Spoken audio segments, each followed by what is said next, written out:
There is a sound that people in Mexico have reported hearing for over 500 years. It comes from the rivers, the lakes, the irrigation ditches that run behind old colonial towns where the streetlights flicker and the dogs won't stop barking. It's a woman crying.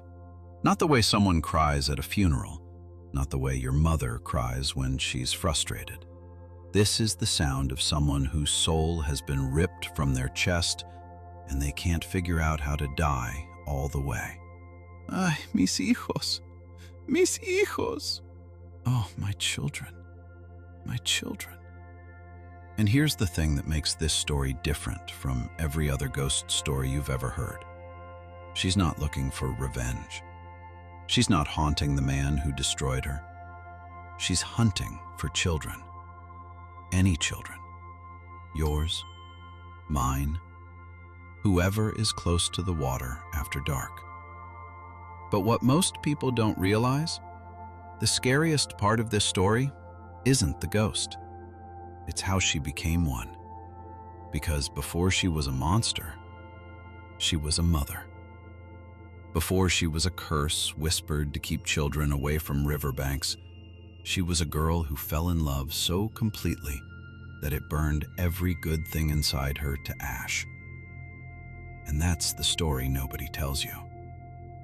This is what really happened to La Llorona. Her name, and we'll probably never know the real one, but the old stories call her Maria. She grew up in a small village outside what is now Mexico City, sometime in the years after the Spanish arrived and changed everything. The exact year doesn't matter. What matters is the world she was born into. Her father was a farmer. Her mother washed clothes for wealthier families.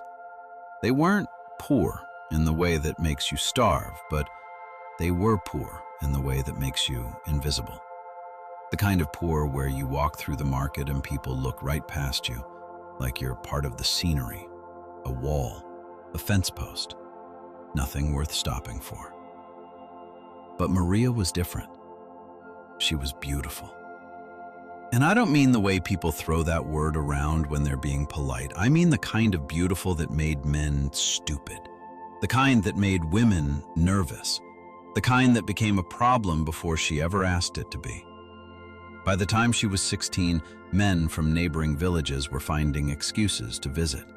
Merchants who had never once stopped in that part of the countryside suddenly had business there. Her father noticed. Her mother noticed. The whole village noticed. And Maria? She noticed too. But she didn't care about any of them, because she was waiting for something. She couldn't have told you what.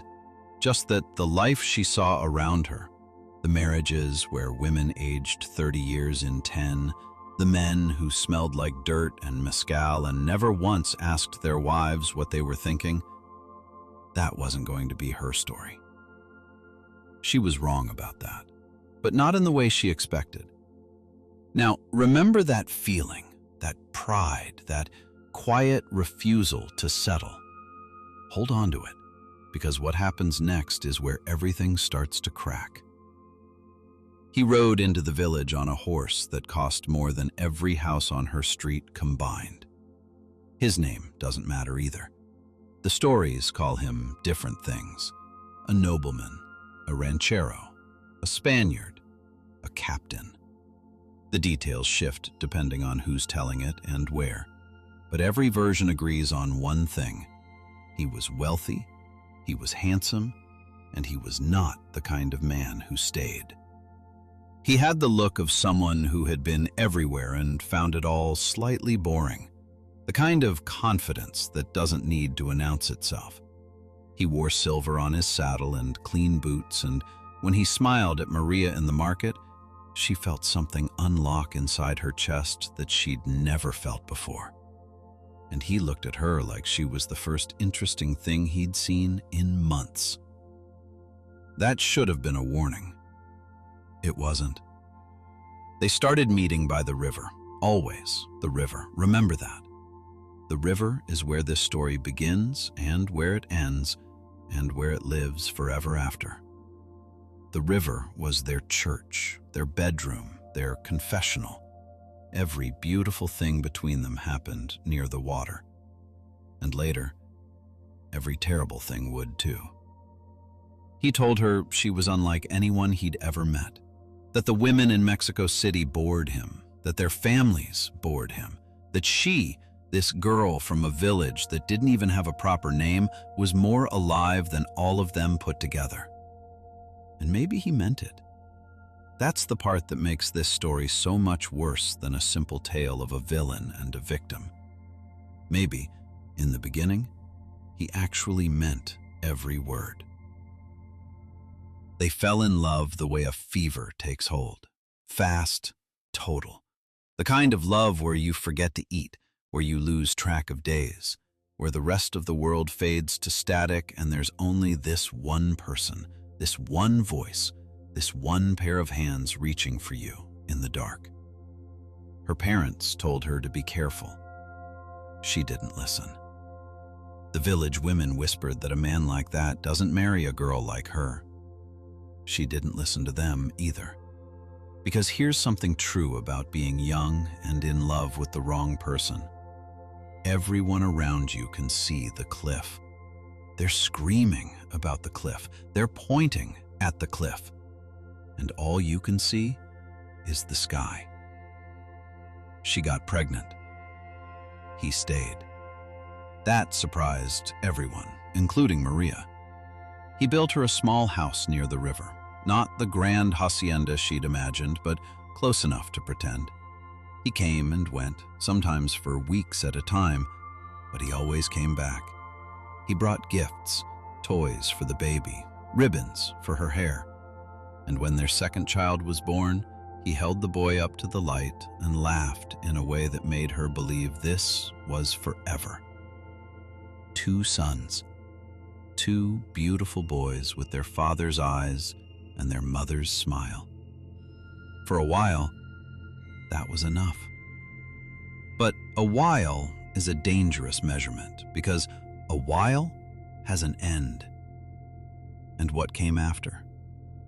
That's where the story turns into something you can't unhear. Pay attention to what happens next, because this is the moment people always get wrong. They think the tragedy is what Maria did at the river. They think the horror starts with the drowning. It doesn't.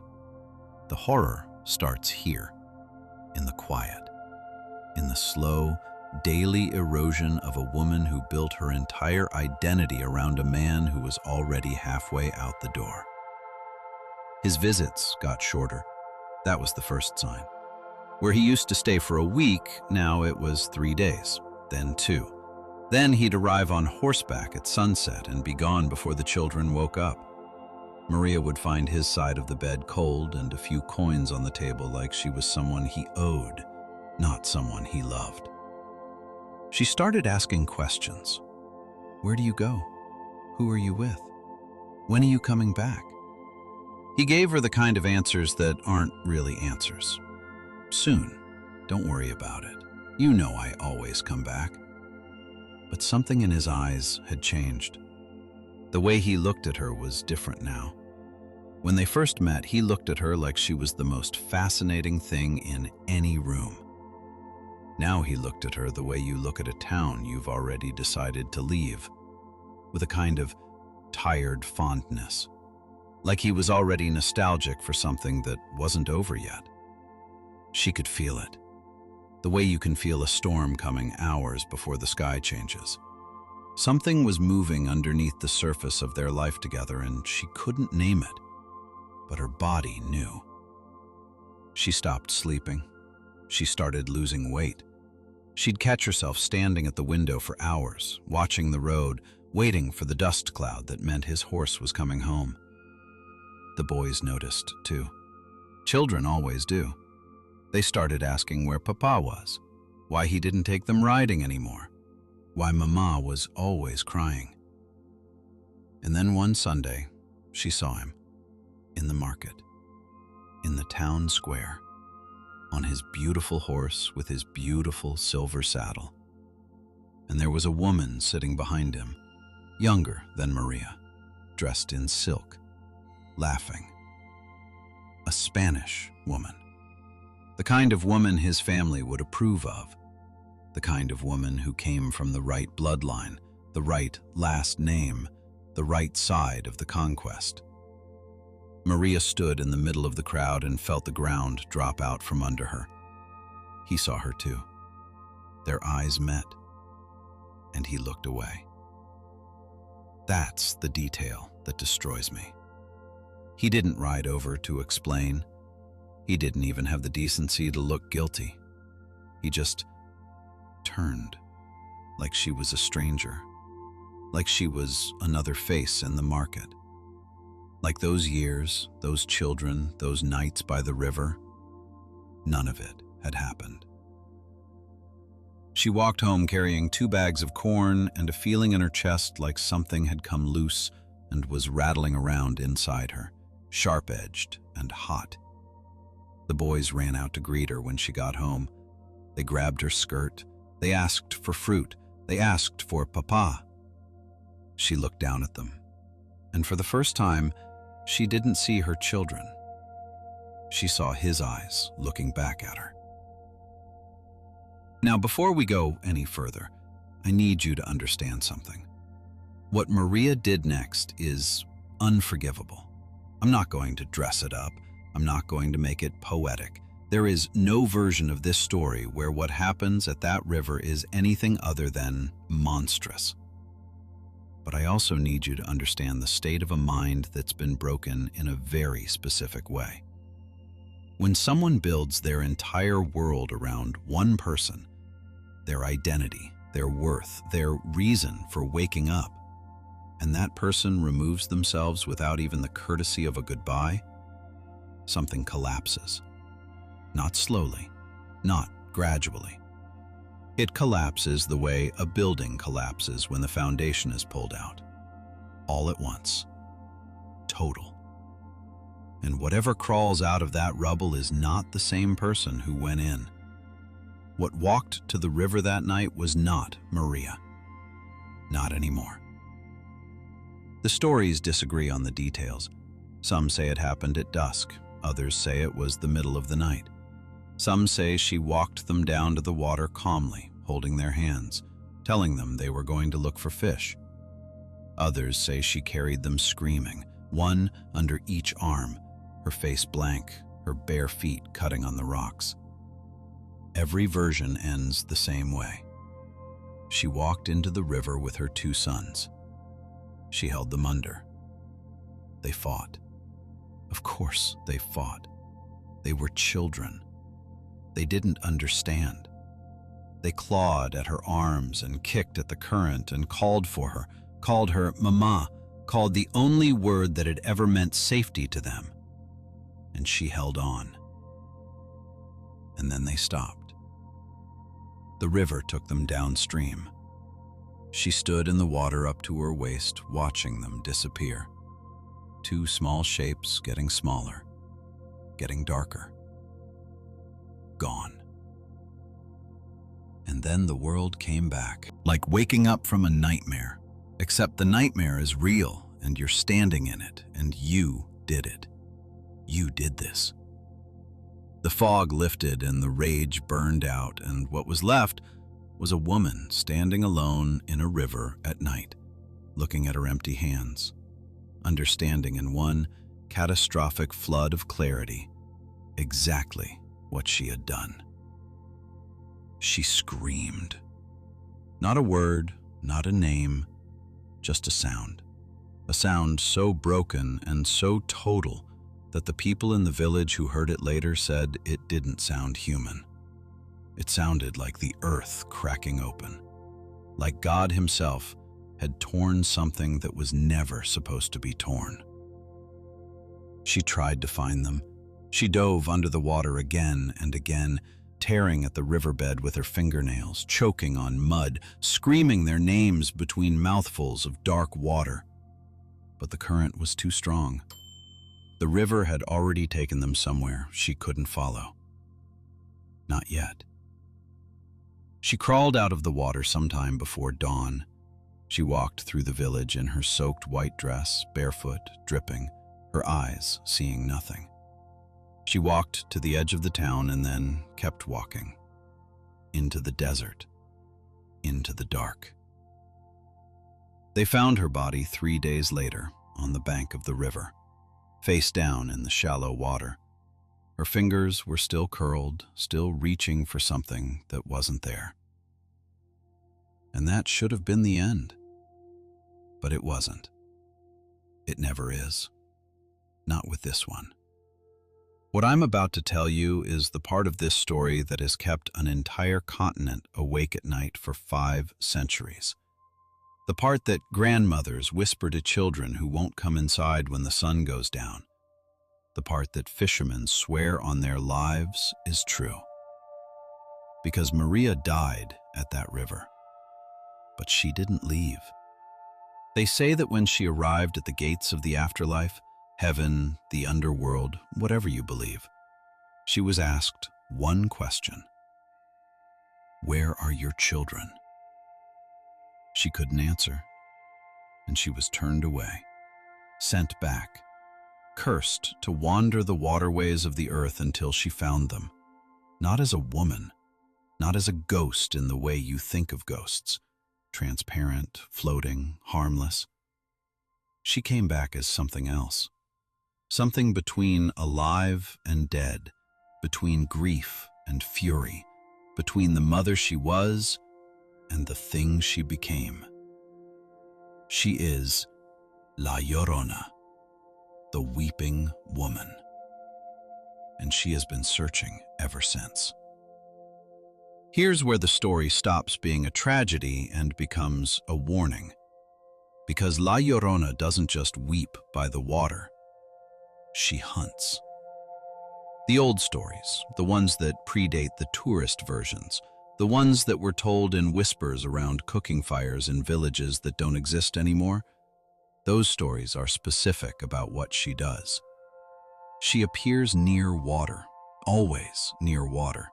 Rivers, lakes, creeks, canals, anywhere that water moves in the dark.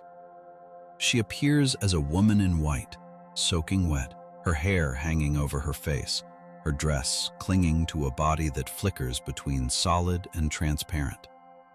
And she is looking for children. Not her children. She will never find her children. That's the curse. That's the cruelty of it. She knows they're gone. She has always known. But the compulsion drives her forward anyway, decade after decade, century after century, reaching for small hands that will never be the right ones.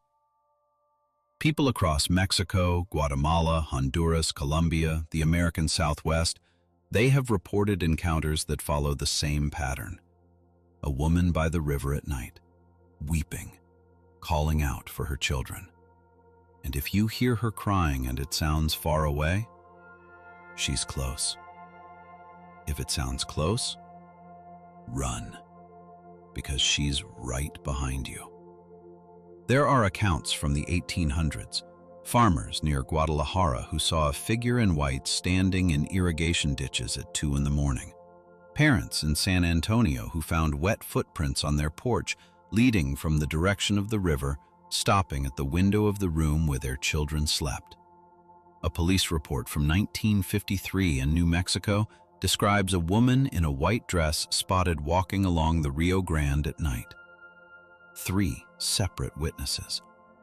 When officers arrived, they found nothing but a trail of wet footprints that ended in the middle of a dry dirt road. She has been seen in Los Angeles, in Tucson, in small towns along the Texas border where the Rio Grande runs shallow and you can hear it from your bedroom if the night is quiet enough. And the stories keep coming. They have never stopped. There are thousands of ghost stories in the world. Most of them fade. They become footnotes in folklore books that nobody reads. They become Halloween costumes, punchlines. La Llorona hasn't faded. 500 years, and she's more present than ever. Parents in 2026 still tell their children not to play near the water after dark because of her. That's not nostalgia. That's not tradition for tradition's sake. That's a story that still carries weight, still carries fear. Why? I think it's because this story touches something most horror stories avoid. Most ghost stories give you a monster, a thing to be afraid of, something external, out there in the dark. La Llorona is the opposite. She's a warning about what lives inside us, inside anyone. The capacity for a kind of destruction so total that even death can't contain it. She's the story of what happens when love turns septic, when devotion becomes dependency, when a woman who was never taught that she existed outside of a man's gaze loses the only thing that gave her life meaning and takes everything else down with her. She's grief with teeth, regret that walks, a 500-year-old scream that hasn't stopped echoing because what she represents hasn't stopped happening. Women still lose themselves in men who were never going to stay. Parents still hurt their children in moments of blind, unforgivable rage. People still make choices in the dark that they spend the rest of their existence trying to undo. And the water still runs. And somewhere, if you listen, really listen, on a still night near a river in the part of the world where the old stories live, you can hear her, still looking, still crying, still reaching for something she will never, ever find. That's the story of La Llorona. Not the theme park version, not the movie version, the old one. The ugly, sad, terrifying one that people have been telling for longer than the United States has existed. And the reason I told it to you this way, starting with the girl, not the ghost, is because I think the saddest thing about this story isn't the haunting. It's that she was a person first. She laughed. She had a favorite food. She had a way of tilting her head when she was thinking. She had hopes that seem so small and so human that they break your heart. To be seen, to be loved, to matter to someone. And every single one of those things was consumed by a love that was never built to last, given to a man who was never built to stay, in a world that told her she was nothing without him. That's the real ghost story. I have more stories like this one, the kind that don't leave you alone after you hear them, the kind that sit in the back of your skull at 2 a.m. when the house is too quiet. If that's what you came here for, you know what to do. Hit the like button and subscribe. I'll see you in the next one.